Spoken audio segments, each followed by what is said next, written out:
All right. Thank you for being here. Shermin Kruse, lawyer, teacher, writer. There's a lot more, but I like to go with the rule of three. What was your schedule when you were writing your last book? What was my schedule when I was writing my last book? Well, I have 4 kids and I live in Chicago. And for those who don't live in Chicago, getting your kids into good high schools here it's a thing. It is a political maneuver.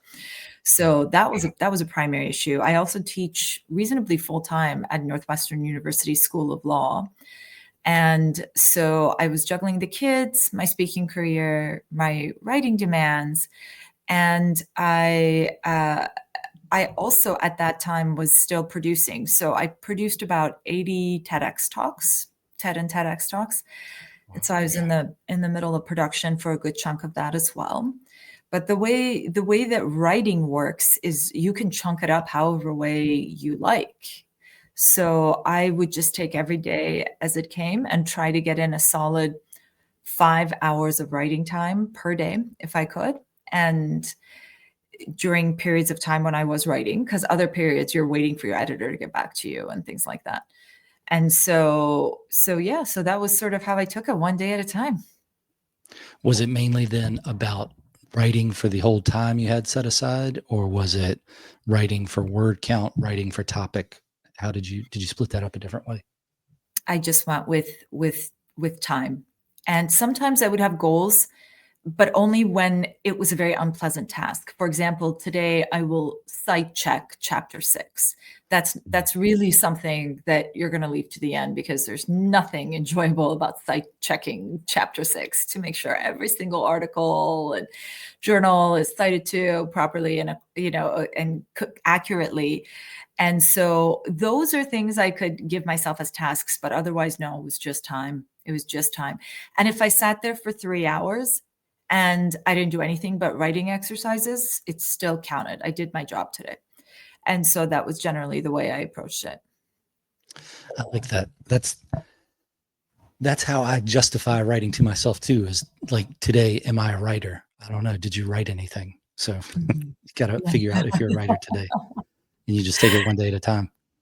I agree. I also think that we're constantly writing. There's a lot of tone and underplay and meaning, just even in the text messages that we exchange right now. It used to be tiny little letters that messengers passed around a couple hundred years ago, and now we're just texting them to each other. And I know they can be careless and callous, but they don't have to be. We could take a great deal of care in everything that we write, just as, our grandfathers and great grandfathers did. I like that writing teaches you to organize your thoughts more, and in that teaches you what you think and how you think, because you have to, maybe it's because if you read it out loud, you hear it and then you see it, but you also have to think about the transcribing it from whatever your thought is to something that someone else can understand. But So I true. imagine with lawyering that probably is a big thing too, of getting what you're thinking across to whatever audience you're trying to talk to. It's a very humbling experience. I think you learn pretty quickly that the first draft is just that. And as long as you are comfortable with it not being excellent until it is, and taking a stab at it anyway and working on improving it, that humbling experience really helped me when I became a full-time writer, because the amount of pressure that I think some people put on themselves of, I have 186 ideas, I just can't seem to get started, or when I get started, I get distracted. And I think the reason for that primarily is that they expect a certain level of excellence in the first draft, and it's an unreasonable expectation. I also, and I don't mean this in an accusatory way, but I actually think it's almost a lazy expectation. You should expect your first draft to be terrible, and then you should expect to work on it. And I think that if you have that expectation, everything is more easily broken down into bits and pieces that you can actually improve and build upon. And it's also a more realistic representation. You're not going to sit there and just spit out Shakespeare's volumes. I mean, maybe you will, but if you haven't yet and you've got into 196 ideas sitting on your desk and you keep struggling with it, that's not your process. I'll tell you, it's almost nobody's process. People who win the Pulitzer Prize every year, this is not their process. The process is work at it and then work at it some more and then work at it some more. So it's more that persistence and that resilience that goes into it. And then once you get into that third or fourth round of looking at it, your point about how writing allows us to think differently, it really at that point is when it shines, because that's when you really start to see the connections or the flaws or even just the slight mistakes that could make a really, really big difference, such as where a comma is placed, right? And so that's when you really get to that. And it's a really exciting place to be. And I think that if you go into it knowing it's going to take a few layers before I even get to that place, it is a completely different process. Yeah, I think that is the big block for people writing, not just understanding that this is something I should write down because I need to refine the thought on it, or because it's a good idea and I need to do something with it. It's the loneliness of writing, and then maybe a hopelessness feeling of nobody's going to read this. This is no good. And then understanding, well, you got to make it something that you're looking forward to reading, that you would want to read. Or when you read it back, you go, oh, that's pretty good. That's wherever that came from. That's a good way to say that. It's in a conversation, you might not have the ability to go back and refine how you put something so it doesn't sound as memorable as or catchy. But in writing, all that preparation of just going over and over it again. And I always thought when people said the writer knows every sentence that they've written in that book, and you go, oh, that's not the case. And then you write one and you go, oh man, they do know every sentence. And you could tell if it gets a little lazy and they go, well, this is just a sentence that connects these other two, so I'm not so worried about it. But then you can read some other type of literature or even a textbook that explains something succinctly and a way that sticks in your mind. That's great writing, whether it's Melville or a textbook. 100%. 100%. And I would say it's one of the challenges about writing longer works, and especially with working with an editor as well. But if I was creating a short story or a poem or even an email that is, very meaningful email in which I put a great deal of intention, the amount of attention you pay to every word is very different than if you're writing a 350-page book, right? That's just a reality, unless you want to take so much more time with that work. You're creating a long work instead of a short work. And so each particular word and sentence loses a little bit more significance. And that becomes a challenge. For me, that's always a challenge that I have to work through, is how do I care about every single sentence in my book, even though there's a lot of them. And honestly, good for you for knowing everyone. At some point, I lose track of most of mine. I'm like, oh, did I write that? God, that's a terrible sentence. Why would I write that? Well, you can go back and read that and go, I remember writing that. Right. That's true. That's fair. But I also go back and read and go, oh God, that could have been so much better. I don't like going back and reading my work. I'm one of those creators who I like to make it and I read it like 5 million times before it goes out. I beta test it. I have my beta readers. I have all of that. I have my editors.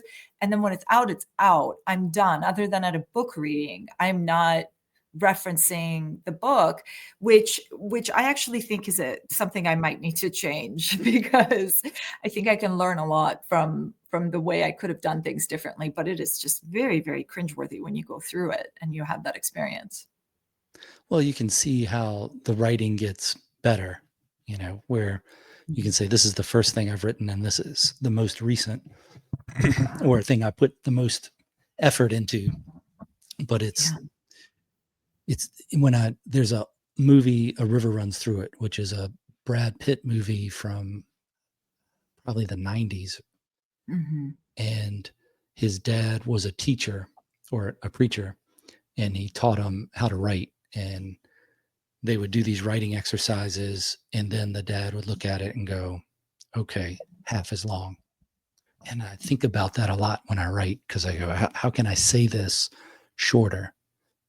And just from policing and being in court and you're testifying, trying to paint the picture of what happened the most succinctly, and then also in a report most succinctly, and then in a book most succinctly. So it doesn't lend itself to flowery prose, but then again, that might be a job for someone else. You want to be succinct, but you also want to be emotive. And therein lies the challenge, right? One of the things I always tell my TEDx speakers, because they write, I help them write their speeches. And so I'm basically co-authoring and this is an example of a short work, for example, and I write a lot of those during the year when I'm producing. Well, co-write, because really there's a lot of assistance coming from the speaker who's the expert in the area. But one of the things you always tell the speakers is, look, you can do an 18-minute TED Talk. They will air it because that is the maximum amount of time that is permissible. And you already got the contract and you're going to have the talk, right? But no one's going to listen to it. No one's going to click on something with an 18-minute timestamp anymore, at least not in the TED world. That's just the realm. So if you really want if you want to have a lot of impact, if the reason you're giving this is not to like put it up on your website and, sell your stuff, but if you're actually trying to have impact with your ideas and you want a lot of people to watch this, then it needs to be shorter. And for it to be shorter, you need to just say what you have to say and not everything you want to say. And that is really the challenge, because there's so many things that we want to say. And what I always remind my speakers is that this is not your only opportunity to say those things. This is one opportunity. So you have to take this opportunity with the framework of the listener or the reader in mind, and with your goals. And honestly, some days my goal is to write. And it's not to have my work read. And I think that's okay. I think that's a component of writing that helps you grow as a writer. And I'm a writer even if nobody ever reads anything that I have written, right? So why always write for the other? And it's an important perspective to keep in mind when that is your goal, is it's not everything I want to say, it's just everything I have to say.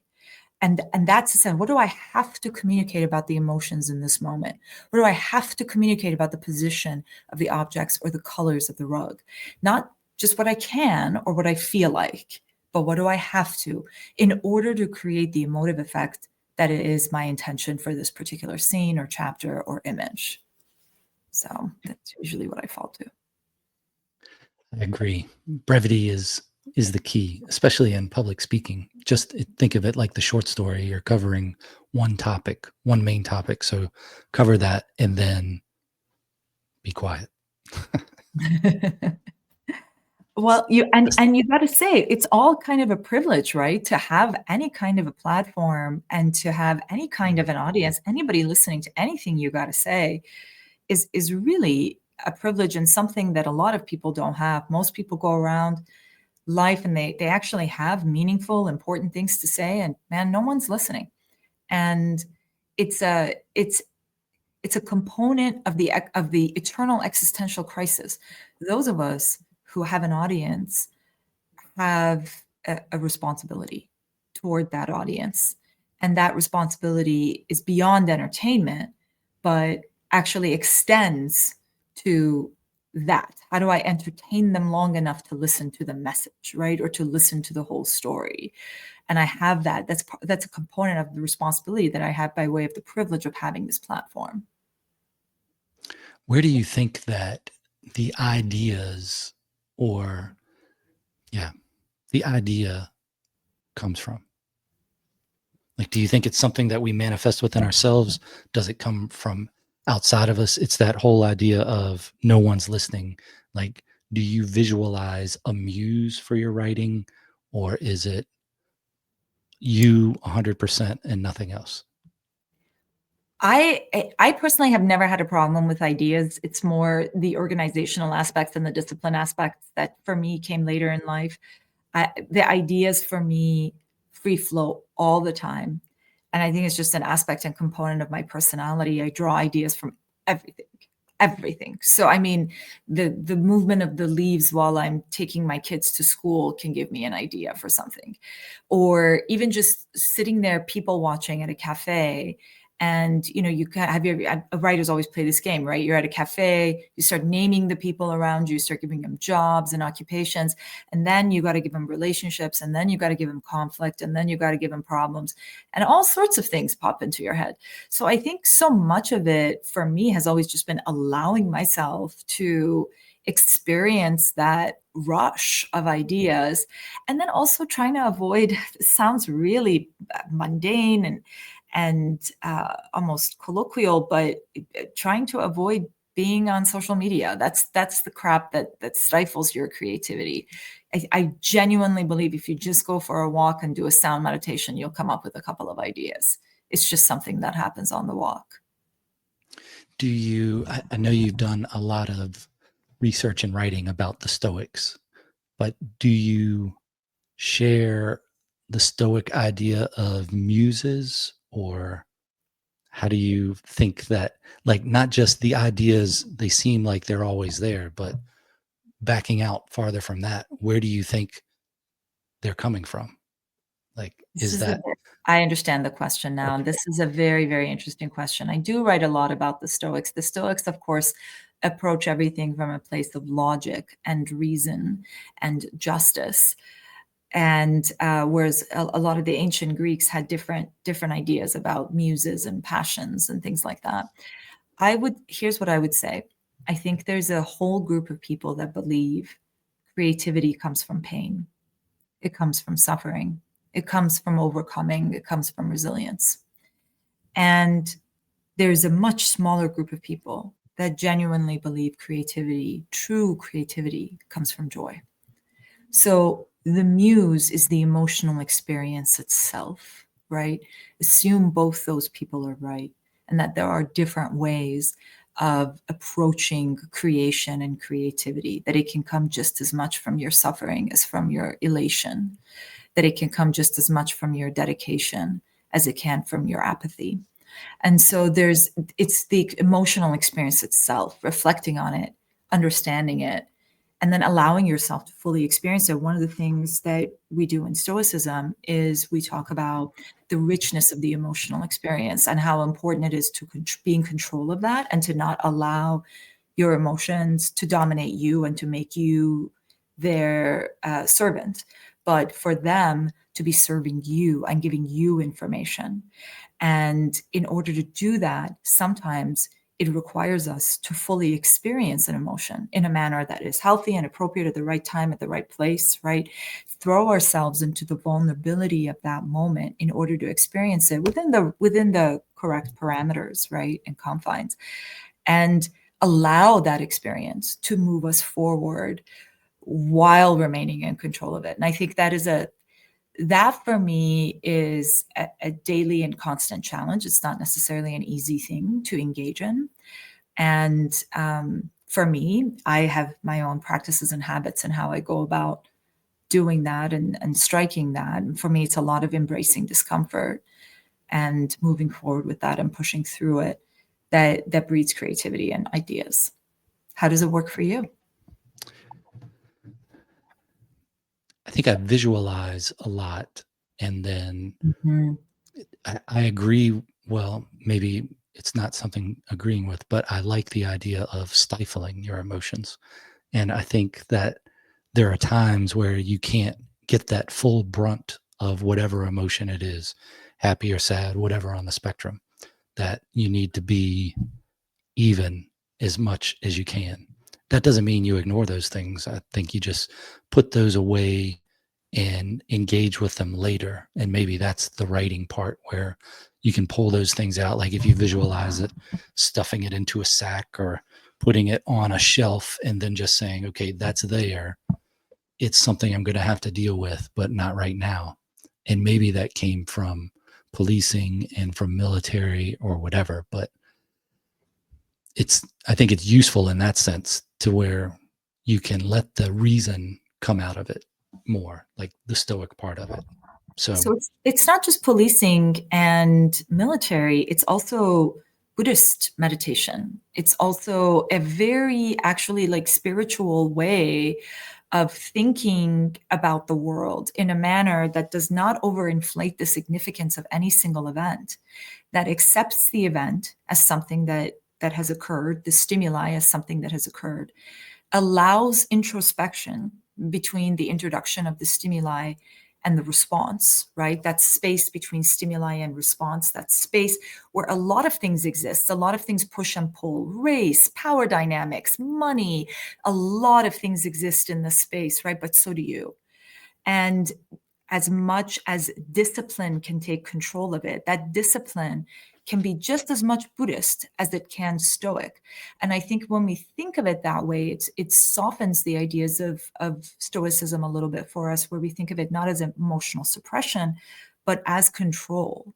And sometimes that control means submission. And this is an extraordinary thing about being a writer, because there are some things you could not write unless you really allowed yourself to feel what it would be like for your character to be.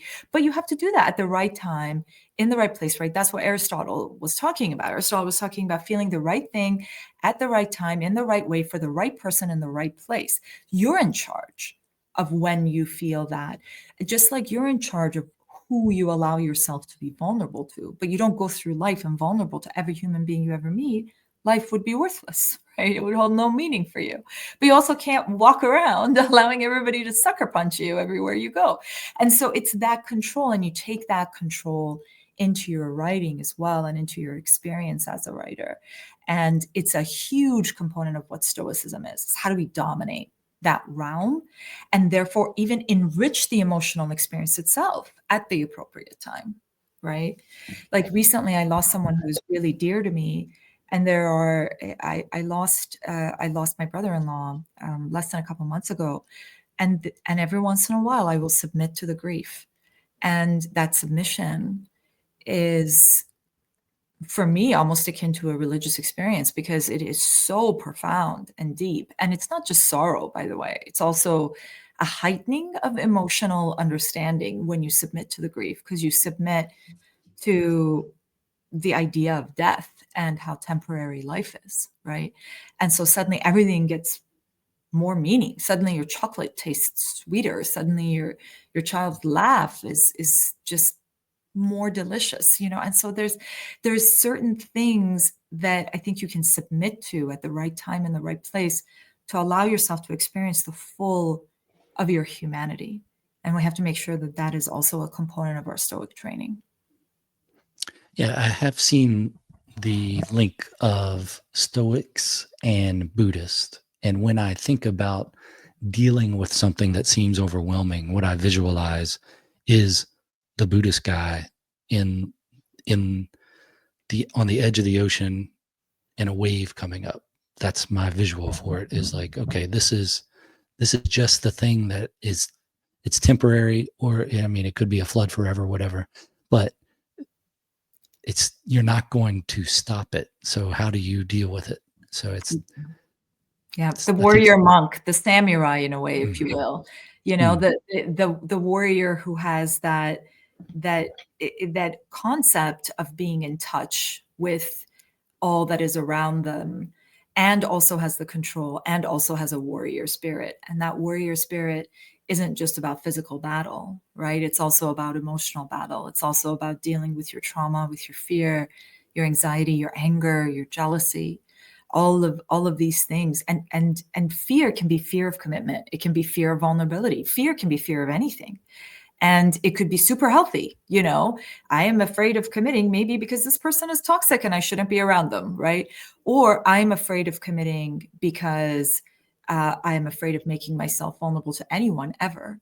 And if that is the situation, how do I overcome that fear so that I can experience that component of my humanity? So I do think it's a very sort of samurai-like image when you combine the two of them. Yeah. I mean, I understand the samurai image. I haven't thought of it like that. I don't visualize that. But I don't visualize Marcus Aurelius, standing in front of a giant wave either. It is interesting how the mind picks these certain parts out. And maybe it's all in the labeling of, like, people say, don't label things, but I think labeling's okay, because then you can understand what that is. And it might not be the same way that everybody deals with it, but just going back to that idea of putting those emotions on the shelves or whatever, it's when they're coming in, you have to go, okay, this is why I feel this way. I'll deal with it later, or at least I understand this, so I can categorize it over here. And Right. yeah, it's how do you eat the elephant type thing. Well, and TR, when you do that, you're learning not just to do that with yourself, but also to the people around you, which is why my book is called Stoic Empathy. The first half of the book is all about your empathic awareness of the situation. It really focuses on cognitive, not emotional empathy. But this idea of being able to read the room and understand why other people are doing the things that they do. Again, that doesn't justify it, doesn't make it okay. It doesn't mean you agree with it. It doesn't mean you don't fight it till your dying breath. But if you don't understand it, you're not going to be able to battle it, just like you can't battle your own demons if you don't understand them, right? And so there's a certain aspect of that is awareness of not just yourself, but also of all of the other power dynamics, and then extend out from that. What are their power dynamics, and what are their power dynamics, right? And when you start to see that ripple effect as it flows out and the way in which things are connected, everything makes more sense to you and you're better able to strategize. I agree with you that labeling is perfectly fine as long as it's adaptive, as long as you're perfectly okay switching up your label, because the facts on the ground change. The facts on the ground change. And if you're not able to adapt with the facts on the ground, you're never going to be a good strategist. But the reality is you can see them as they are now and label them. How else would you conceive of them, right? And so again, if you think of it in terms of military terms or strategic military terms, right? Like just think of like you have a global map of conflict, and think of where the conflict zones are and where the strength zones are, and where are the hostile zones and and just know that this will change. And as long as you can be adaptive, you can see the map in that way. It's okay. It's like a weather map almost, right? You can see it exists. There is condensation here, but it's moving. And so that's what I think we need to be aware of with labels. We just need to be a little careful that we don't permanently affix a label onto ourselves or someone else or a particular situation, and that we're open to either our misunderstanding or a simple change of the facts on the ground. It's good stuff. Lot to think about. I was watching a couple of your TED Talks, and then one of them you're talking about how your mom used silence in a situation, and wow, what a great thing to learn. And I don't think people understand the power of that, of just not saying anything if there's nothing to say, or to let something breathe, like have that space when the idea is out there for it to sink in. That doesn't mean the other person's going to understand it or it's going to sink in, but it's really important when we talk about silence in that context to clarify that what we mean is a dynamic beat of silence. Never would we suggest that you simply go up to someone in order to engage in a conversation, but be silent the entire time. That would be counterproductive. It is also really important to remember you don't need to fill every minute, that the moments of silence actually carry a great deal of communication with them. And to the extent that silence makes people uncomfortable, to the extent that silence makes you uncomfortable, just know it does that to others as well. And so that uncomfortable moment of silence that's uncomfortable for you is also going to be uncomfortable for them. It might be an opportunity for them to give you information you didn't have a minute ago because they want to fill the silence. Or you could just be making them nervous, which could be working to your advantage, right? Or you could be allowing the words, as you said, TR, to just breathe, to just land, just let the moment exist for a second. One of the things I find a lot of my TEDx speakers do when they're giving a talk is they'll ask their audience a question, like, have you ever wondered blah, blah, blah. And then they never give the audience an opportunity to actually come up with the answer in their mind. Like, have you ever wondered why bricks are red? Well, the reason is, well, no, okay, give me a second to actually conceive of, let me answer your question first, and then show me. And they don't even give you that breath. And so, yeah, so I love that. It's a really important point. I think that silence, or that beat of silence, goes in great with empathy, because that was one of the things I was trying to develop the most, I think, in life, certainly in policing, is like a classic interview question would be, what's your strengths and weaknesses? Or what's your greatest strength? What's your greatest weakness? And I think what I would say now is greatest weakness, probably spelling. But then what do you do to get better at that? Okay, you practice, you do all these things. So that's what you're showing. But the greatest strength, at least the thing I work on a lot, is empathy, is seeing something from someone else's perspective and trying to understand why they did what they did. Sometimes there is no explanation of why they did what they did, but that's okay. The other is, I think you can be too empathetic. Like if you're policing or just out there order maintenance through traffic control, writing tickets, if you're too empathetic, you're never going to write anything. But there's a line you have to go through. So empathy could be your greatest strength and your greatest weakness. So you have to work on it to understand it, and then not go so far that you don't do anything, you're paralyzed by it. And I think that's where that silence thing comes in, to when you're talking with someone, or even in your own thoughts, when you're having that internal dialogue, give yourself a moment to think about whatever it is that just happened, or what somebody said within reason, the amount of time, and then proceed after that. One of the items I write a lot about is how to bring Stoic teachings into your empathic strategic experience, so that you can modulate the amount of emotional connection you have during an empathic experience. And one of the things I like to talk about is, let's look at the difference between, say, an ER doctor.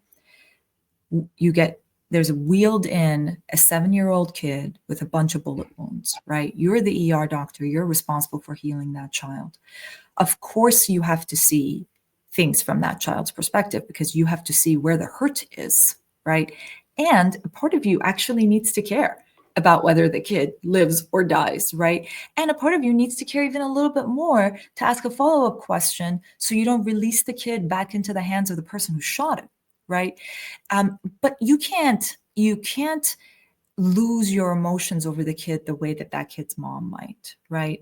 And your role is completely different. That doesn't mean you don't care.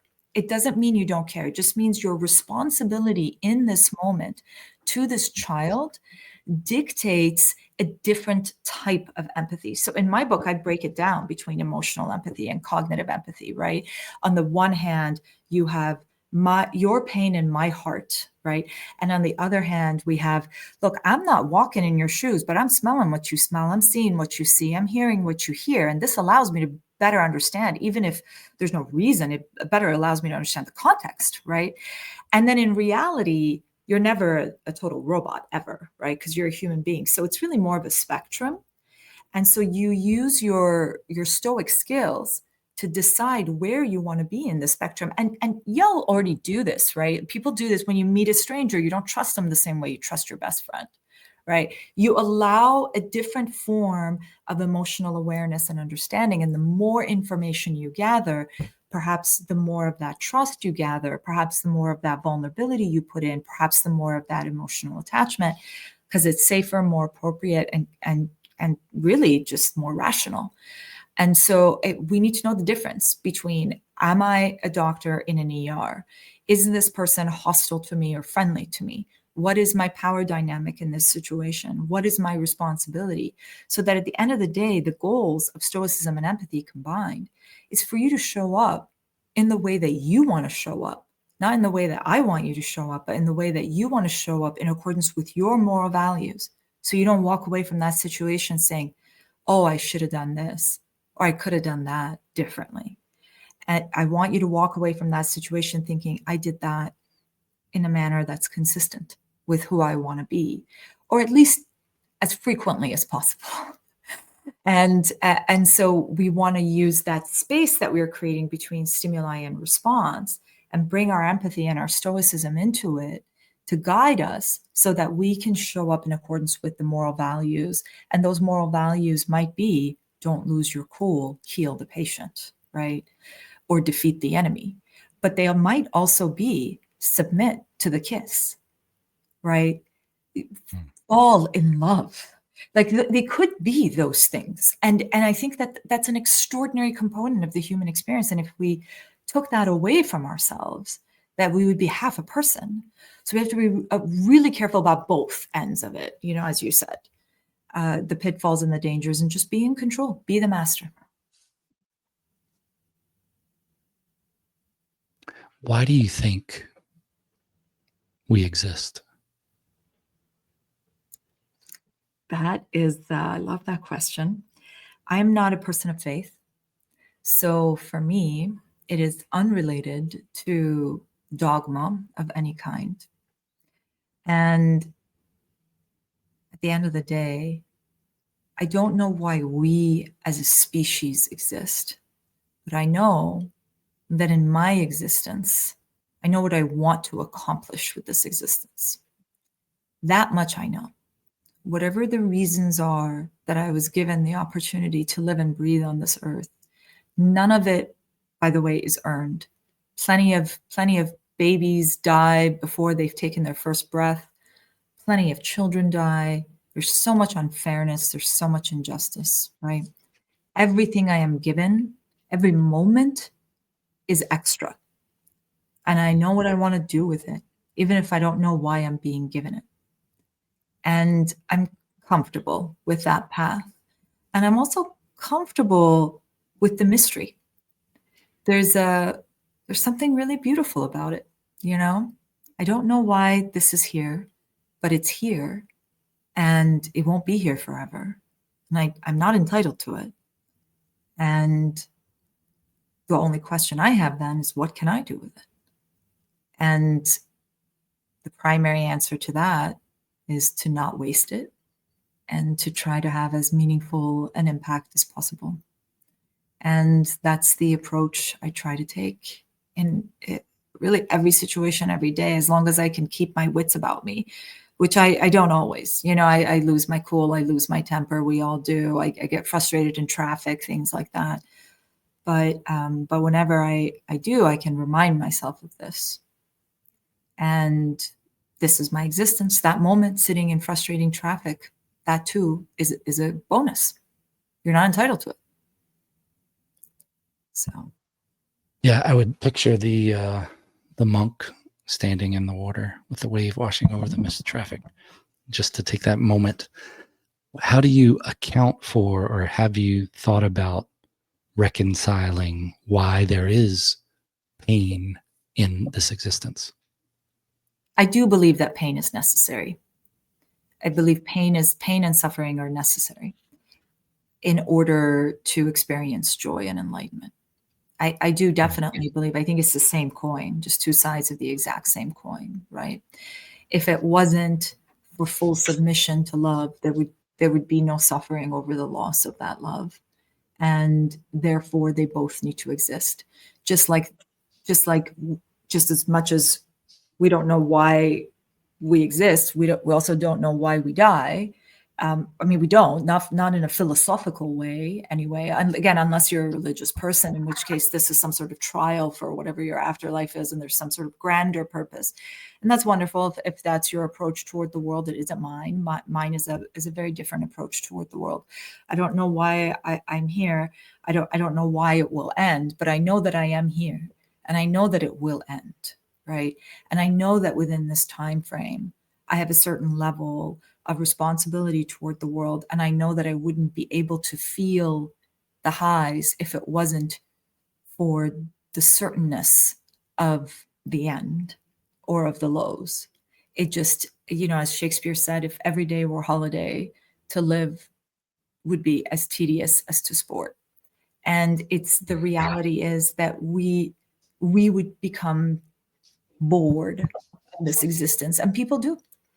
There are people who spend their lives idle in idle boredom and comfort and submit to that.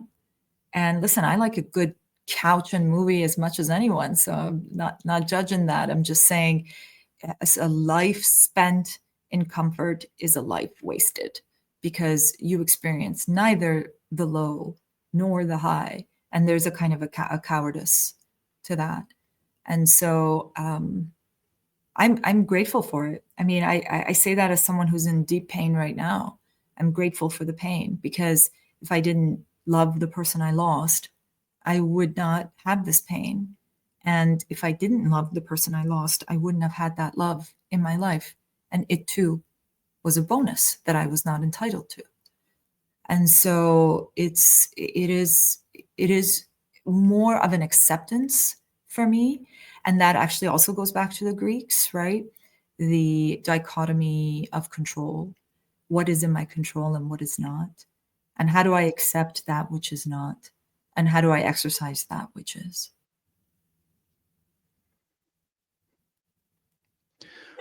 What's the best way for people to follow your work and to get a copy of your book? My book is anywhere books are sold. So listen, man, if it makes your life easier to click the button and have Bezos send you a copy, that's cool. But if you have a local bookstore you want to support, please feel free to do that as well. Even the libraries carry it, so you can request it from your public library.